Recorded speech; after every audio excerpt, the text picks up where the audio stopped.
جو ہم پہ گزرے تھے رنج سارے، جو خود پہ گزرے تو لوگ سمجھے، جب اپنی اپنی محبتوں کے عذاب جھیلے تو لوگ سمجھے، اور وہ جن درختوں کی چھاؤں میں سے مسافروں کو اٹھا دیا تھا، وہ جن درختوں کی چھاؤں میں سے مسافروں کو اٹھا دیا تھا، انہی درختوں سے اگلے موسم جو پھل نہ اترے تو لوگ سمجھے۔ اور وہ گاؤں کا ایک ضعیف دہقاں سڑک کے بننے پہ کیوں خفا تھا، وہ گاؤں کا ایک ضعیف دہقاں سڑک کے بننے پہ کیوں خفا تھا، اسی کے لڑکے شہر کو جا کے کبھی نہ لوٹے تو لوگ سمجھے، اور اپنی اپنی محبتوں کے عذاب جھیلے تو لوگ سمجھے۔ خواتین و حضرات، میں جب بھی NEDL سے سامنے تقریر کرتا ہوں تو ابتدا چند اشعار سے کرتا ہوں جو میں نے آپ کے سامنے کی۔ میں آج NEDLF اور اسٹیئرنگ کمیٹی، خاص طور پہ عارف ستار، جن کو میں روانی میں فاروق ستار کہہ جاتا ہوں، اور تنویر عالم، ان دونوں کا بہت زیادہ مشکور ہوں کہ جنہوں نے مجھے اتنی اہم جگہ پہ تقریر کرنے کا موقع دیا ہے۔ میں یہ سمجھتا ہوں کہ دوستوں کے قد دوستی بڑھاتے ہیں، ورنہ ہم سب ایک ہی قد کے ہوتے ہیں، لیکن یہ ہمارے دوستوں کی محبتیں ہوتی ہیں جو ہمیں کچھ دوستوں کا قد زیادہ نظر آتا ہے اور کچھ کا برابر نظر آتا ہے۔ میں آپ سب حضرات کا بہت زیادہ مشکور ہوں۔ آج کل چونکہ امریکہ اور کینیڈا کے تعلقات کچھ خراب ہیں، تو مجھے یہ تھا کہ ایسا نہ ہو کہ آپ لوگ میری تقریر پہ تالیاں نہ بجائیں، تو میں احتیاطاً 40-50 ٹورنٹو سے آدمی لایا ہوا ہوں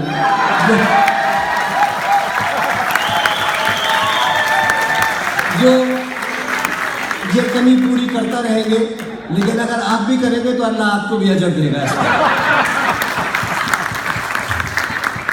نہ معلوم یہ کیا بات ہے کہ جہاں کسی کی جیب سے پیسے نکالنے ہوں تو وہاں یہ ذمہ داری سول انجینئر کو دے دی جاتی ہے، اور آج کل پاکستان میں بہت سارے سول انجینئر نیب کے زیر اعتاب بھی اسی لیے ہے کہ یا تو انہوں نے پیسے کسی کی جیب سے نکالے ہیں اور صحیح جگہ نہیں ڈالے بلکہ اپنی جیب میں ڈال دیے ہیں۔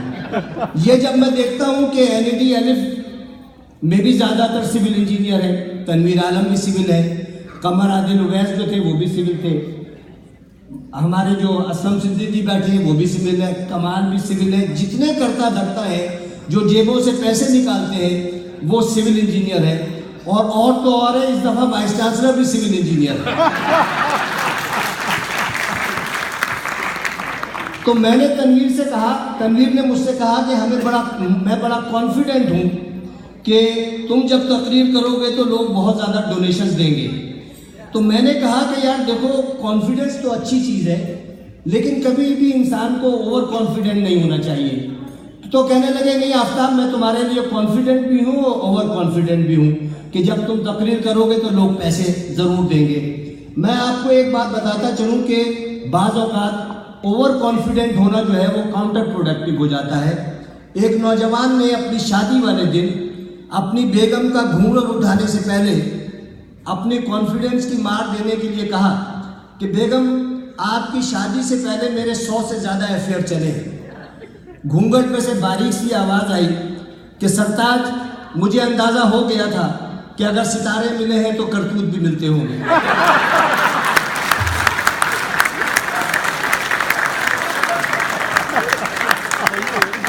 اسی طرح ایک اور، ہم سب دوستوں کے کچھ پھرتیلے دوست ہوتے ہیں۔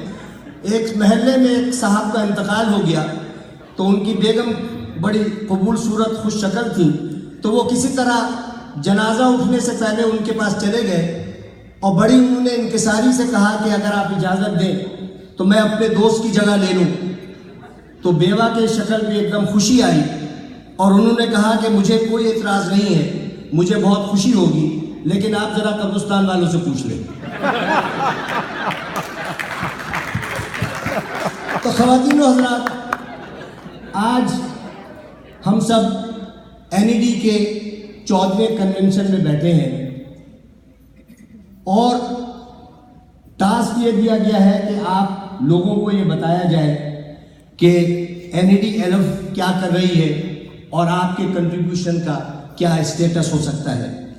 میں زیادہ بات کرنے سے کے بجائے میں صرف ایک بات آپ سے کہنا چاہتا ہوں کہ آپ لوگ اپنی زندگی میں سے NED مائنس کر کے دیکھیے.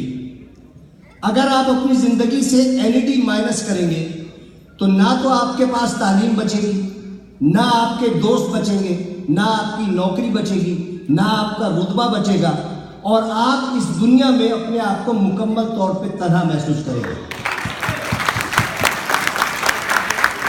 تو NED کی آپ کی زندگی میں اتنی اہمیت ہے.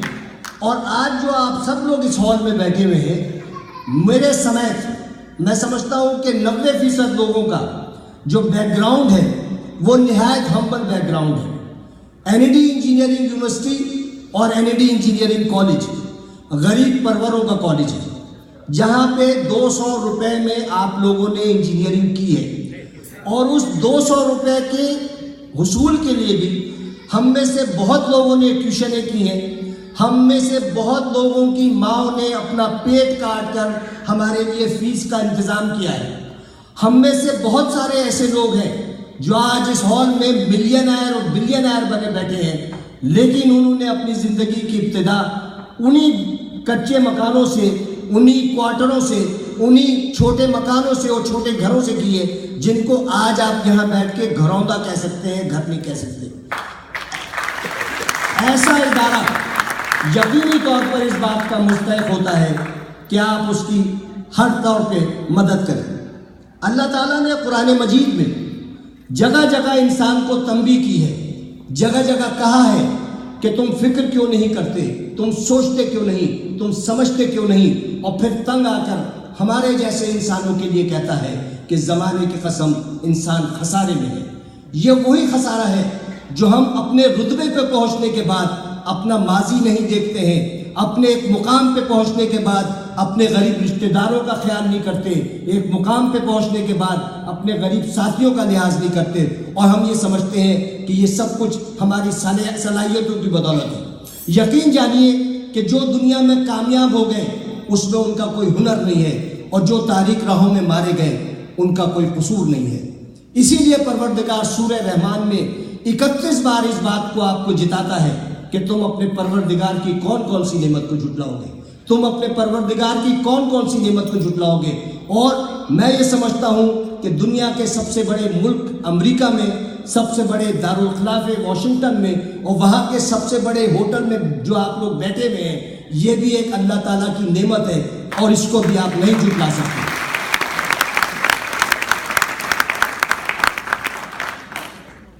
صبح کی تقریر میں یہ کہا گیا کہ اب اسکالرشپ کی ضرورت نہیں ہے. سہیل بشیر نے کہا تھا, یقینی بہت اچھی بات ہے کہ اب اسکالرشپ کی ضرورت نہیں ہے, لیکن میں سمجھتا ہوں کہ ہر شخص کو اپنا اپنا حصہ ایک ایسے فنڈ میں ضرور ڈالنا چاہیے کہ جب کسی چیز کی ضرورت ہو تو آپ کے پاس فنڈ موجود ہو.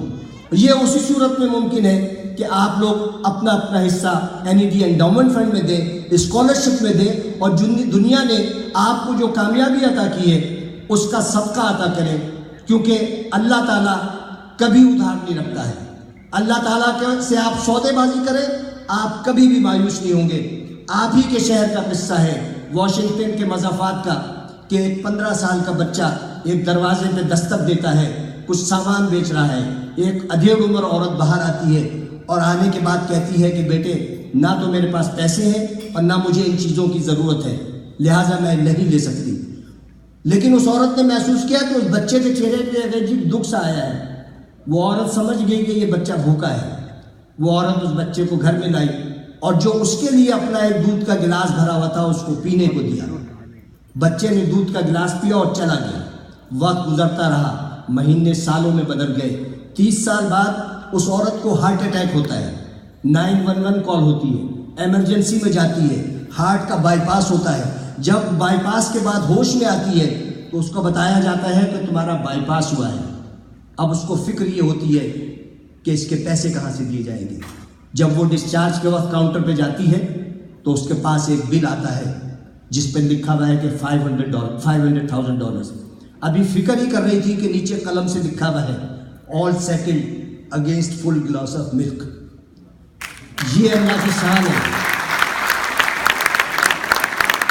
وہ بچہ جو کبھی ایک دودھ کا گلاس پی کے گیا تھا وہ ڈاکٹر بن جاتا ہے، وہ ایمرجنسی میں ہوتا ہے۔ یہ جب عورت آتی ہے تو یہ دیکھتا ہے کہ یہ وہی عورت ہے جس نے مجھے دودھ کا گلاس پلایا تھا۔ آپ اللہ کا ذرا حساب تو دیکھیں، ایک دودھ کا گلاس $500 میں اتار دیا۔ آپ بھی دیں، NED کو دیں، ضرورت مندوں کو دیں، آپ دیکھیں گے اللہ آپ کا بھی کبھی ادھار نہیں رکھے۔